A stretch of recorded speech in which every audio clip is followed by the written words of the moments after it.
नमस्कार दोस्तों, मैं एस्ट्रोलॉजर सचिन स्वागत और अभिनंदन करता हूं अपने सभी प्रिय दर्शकों का। हम बात करने वाले हैं मकर राशि की। मकर राशि आपकी राशि के स्वामी हो गए शनिदेव। तो मकर राशि वालों के लिए कुछ विशेष जानकारियां लेकर आया हूं जो शायद आपने कभी सुनी ना हो या पता ना हो। और आपको बात अच्छी लगे तो चैनल को सब्सक्राइब कर लीजिएगा, बेल आइकन के बटन को दबा दीजिएगा। फेसबुक और इंस्टाग्राम पर भी आप हमें फॉलो कर सकते हैं। आपकी राशि के स्वामी हैं शनिदेव। मकर राशि के व्यक्तियों का जीवन शारीरिक, मानसिक और आर्थिक दृष्टि से संघर्षों में बीतता है। यानी शारीरिक कष्ट भी होते हैं, मानसिक चिंताएं भी होती हैं और पैसों से संबंधित कष्ट भी होते हैं। शनि के प्रतिकूल प्रभाव या अनिश्चितता के कारण शनि के प्रतिकूल प्रतिकूल का मतलब हुआ शनि के उल्टे प्रभाव। शनि के उल्टे प्रभाव के कारण या उसकी अनिश्चितता यानी उसकी बुरी करने की प्रवृत्ति के कारण भगवान श्री राम को वनवास जाना पड़ा था। अब देखिए, यहाँ राम जी को भी नहीं छोड़ा। आगे भी अभी सुनिए, आपको और अच्छी जानकारियां मिलेंगी। तो भगवान श्री राम को भी शनि के कारण ही वनवास जाना पड़ा। रावण की बुद्धि को भी शनि ने पलट दिया और उसने सीता का हरण करके अपनी मौत को बुलावा दे दिया, सोने की लंका को आग लगवा दी। सबको सब कुछ पता था, लेकिन वक्त ऐसा आया, शनि ऐसा सर्प पे सवार हुआ कि उसने सब पलट के रख दिया और रावण ने सीता हरण कर लिया। रावण को बहुत समझाया गया, माँ सीता को छोड़ दो, लेकिन वो नहीं माना और अंत उसका क्या हुआ आपको पता ही है। यानी कि शनि अच्छी बुद्धि को, सुबुद्धि को कुबुद्धि में बदल देता है।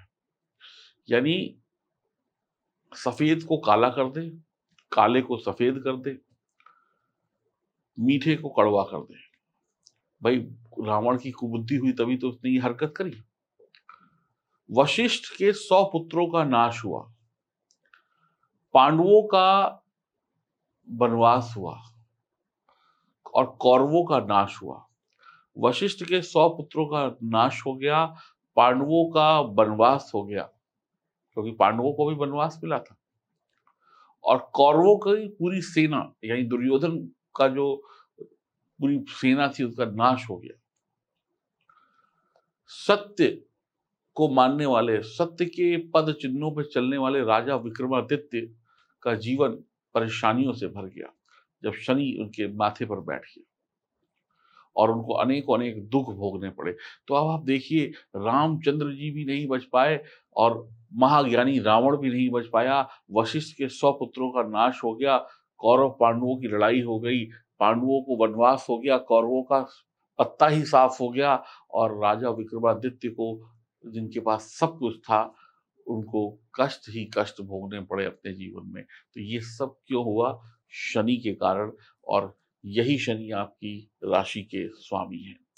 तो शनि जब बिगड़ेंगे तो फिर आप बच नहीं पाएंगे, इस बात को ध्यान रख लीजिएगा। डरिए नहीं, अभी और बचने के उपाय भी बताऊंगा। आपकी आयु 15 से 21 साल के जब आप होते हैं या 26 से 32 साल के जब होते हैं तो आपकी शादी के योग बन जाते हैं। अब देखिए, पहले ज़माने में लोगों की शादियाँ जल्दी हो जाती थी, आज भी गाँव वगैरह में जल्दी हो जाती हैं। तो इसलिए ये एज जो होती है 15 से 21 के बीच में शादी हो जाना या शादी तय हो जाना या गौना हो जाना, इस तरीके की चीज़ें हो जाती हैं। शहरों में आजकल थोड़ा लेट लोग शादी कर रहे हैं, तो 26 से 32 साल के बीच में शादी के योग बन जाते हैं और संतान कम से कम 36 साल से पहले नहीं होती। हाँ, इसमें आप लोगों का पूजा-पाठ, उपाय कर लेने से कई बार चीज़ें जल्दी हो जाती हैं। सामान्यतः यही एक आपका टाइम शेड्यूल रहता है। जन्म से 16वाँ वर्ष तक शानदार जीवन रहता है, यानी जब आप पैदा होते हैं तो 16 वर्ष तक आपको बहुत बढ़िया आपकी ऐशो-आराम वाली ज़िंदगी रहती है, बहुत ज़्यादा संघर्ष नहीं करना पड़ता। जैसा जिसका परिवार है उसको वैसी ऐश मिल जाती है। और 33 से 49 के बीच में सभी प्रकार के लाभ, यानी कि आप 39 से लेके 49 की एज में शादी का सुख, बच्चों का सुख, अपनी नौकरी का सुख, घूमने का सुख, सभी प्रकार के छोटे-बड़े सुख, आनंद, यश, कीर्ति, वैभव, धन दौलत को प्राप्त कर लेते हैं। इसी अवधि में पिता की मृत्यु या माता की मृत्यु भी हो जाती है जब आप 33 से 49 वर्ष के बीच में होते हैं, यानी माता पिता का साथ छूट जाता है, वो स्वर्गवासी हो जाते हैं। 50 से 51 वर्ष में शारीरिक कष्ट आता है, यानी 50वां वर्ष और 51वां वर्ष जो है अत्यधिक कष्ट दे देता है, बहुत ज्यादा आपको शारीरिक कष्ट देता है, यानी कि एक ही साल आपको रुला के रख देता है। 52 से 57 के बीच में खुशियां फिर से वापस आ जाती है, फिर से जीवन सुखमय हो जाता है। 67वें वर्ष में गणांतर योग बनता है। अगर ये टल जाए उपायों से तो ठीक है, अगर नहीं टलता तो आपकी मृत्यु भी हो सकती है या मृत्यु तुल्य कष्ट मिल सकता है। अगर आप 67 की एज में गणांतर योग से बच गए तो फिर आप करीब 85 टू 90 तक आपका जीवन सुखमय रहता है। तो ये कुछ और एक एज वाइज मैंने आपको जानकारी दी। तो मकर राशि वाले जो हैं, अगर शनि देव को गुस्सा आ गया तो वो आपकी बुद्धि कर देंगे भ्रष्ट, और जब बुद्धि भ्रष्ट हो जाएगी तो आप भी वही करेंगे जो कौरवों ने किया था, यानी पांडवों से पंगा लिया और अपने कुल का सत्यानाश कर लिया। रावण ने सीता का हरण किया और अपनी लंका तक को जीरो कर दिया, यानी कि आप अपने नुकसान खुद कर लेंगे। तो इस पूरे जीवन काल में जो आपका जीवन है, इसमें आपको क्या नहीं करना है? घमंड, क्रोध, अहंकार नहीं करना है, ओवर कॉन्फिडेंस में नहीं जाना है। ओवर कॉन्फिडेंस में आप मारे जाएंगे। तो इस बात का बहुत ध्यान रखिएगा, क्योंकि शनिदेव आपको छोड़ेंगे नहीं, जरा सी भी आपने गलती की, आपको सीधे बनकर चलना है। बिल्कुल सीधे, अगर सीधे बन के चलेंगे तो ये सारे काम सफल हो जाएंगे, और टेढ़े बन के चलेंगे तो 14 साल का वनवास भी भोग सकते हैं, जैसे राम जी को मिला, जैसे क्या कहते हैं कौरव पांडवों को मिला, जैसे क्या कहते हैं विक्रमादित्य जी को दाने दाने के लिए मोहताज हो जाना पड़ा। जो एक राजा था उसको चंद पैसों के लिए उसको भीख, मतलब कह रहे कि चंद पैसों के लिए उसको संघर्ष करना पड़ा, और वशिष्ठ के 100 पुत्र नष्ट हो गए।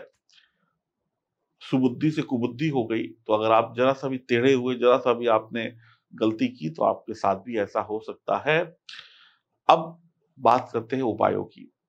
देखिए, एक तो जन्म कुंडली की जांच कराइए ताकि आप अपने शनि को और अन्य ग्रहों को सही कर सके, ये पहला नियम। अब पता नहीं आपकी बुद्धि कब कुबुद्धि में बदल जाए, फिर लेने के देने पड़ जाए। दूसरा काम क्या करना है? वट वृक्ष की नियमित पूजा करें, वट वृक्ष की। दूसरा काम क्या करना है? हनुमान कवच धारण करें, हनुमान जी की पूजा अर्चना करें, और 14 मुखी रुद्राक्ष धारण करें, तो आपके लिए सर्व कल्याणकारी रहेगा। और 14 मुखी रुद्राक्ष अगर आप चाहते हैं तो हम आपको दे सकते हैं, प्राण प्रतिष्ठित, बहुत बढ़िया शानदार क्वालिटी का। उसके लिए L14 लिखकर आपको भेजना होगा दिए गए नंबरों पर। तो कुल मिलाकर शनिदेव आपकी बिगड़ी बना भी सकते हैं और आपकी सही को उजाड़ भी सकते हैं। तो इसको जितनी जल्दी मकर राशि वाले समझ लें उतना बढ़िया है। और अपनी रक्षा के लिए मैंने आपको उपाय बता दिए, उन उपायों को भी करके आपको लाभ मिलेगा। बाकी गलती मत करिएगा, नहीं तो बड़े बड़े नहीं बच पाए, आपकी क्या औकात है। तो शनिदेव किसी को नहीं छोड़ते, चाहे छोटा हो या बड़ा हो। और कई बार आपको पता होता है कि ये चीज़ हम गलत कर रहे हैं, लेकिन उसके बावजूद भी आप पंगे लेते हैं, उसके बावजूद भी आप नियम कानून तोड़ते हैं, धर्म को तोड़ते हैं, तो मुसीबत तो खुद ही आप बुला लेते हैं। तो अपनी जन्म कुंडली की जाँच कराकर, ग्रहों को सही करके आप जीवन में हमेशा सुख और समृद्धि पा सकते हैं, और मुसीबतों को अपने से दूर रख सकते हैं। तो आप बताइए, आपको ये वीडियो कैसा लगा? ये जानकारी कैसी लगी? छोटी-सी जानकारी थी, लेकिन बहुत बड़ी जानकारी थी। तो अब आप अपने कमेंट लिखिए, राय बताइए, और जय श्री राम लिखिए या फिर जय श्री कृष्ण लिखिए कमेंट बॉक्स में, ताकि ईश्वर की कृपा बनी रहे, हनुमान जी आपकी रक्षा करें, ऐसी हम मनोकामना करते हैं। आप लोग चैनल को सब्सक्राइब करें, बेल आइकन के बटन को दबाएं, फेसबुक और इंस्टाग्राम पर हमें फॉलो करें। अगर आप अपनी जन्म कुंडली की विश्लेषण कराना चाहते हैं, अपने बारे में जानना चाहते हैं, अपने अपने चाहने वाले के भविष्य के बारे में जानना चाहते हैं, तो आप दिए गए नंबरों पर ज़रूर संपर्क करें। आपकी हर समस्या का समाधान बहुत आसानी से कर दिया जाएगा। खुश रहिए। हरि ओम, नमस्कार।